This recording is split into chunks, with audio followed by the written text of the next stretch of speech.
ايه هو ورم الثدي؟ الورم اللي في الثدي بيبقى عباره عن كتله او كلكعه موجوده في الثدي عند السيدات.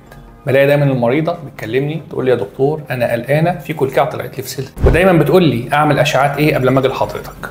الكلكعه اللي بتبقى في الثدي او الكتله اللي بتبقى موجوده في الثدي دي بتبقى عباره عن تجمعات انسجه بشكل غير طبيعي، ممكن يكون سببها تغيرات هرمونيه تحت تاثير هرمون الاستروجين، وساعتها الكلكعه دي بتبقى عباره عن كيس ميه وبيروح لوحده. ممكن لا قدر الله تكون اورام، والاورام دي ممكن تكون اورام حميده او لا قدر الله اورام خبيثه. قبل اما بطلب الاشعه من المريضه بطلب منها ان هي تشرفني هنا في العياده علشان اكشف عليها، لان الكشف الاكلينيكي بيساعدني اوصل للتشخيص بنسبه 50%.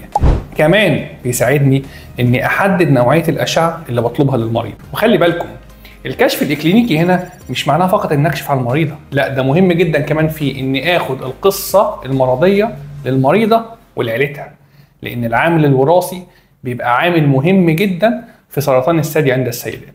وربنا يتمم شفاكم على خير.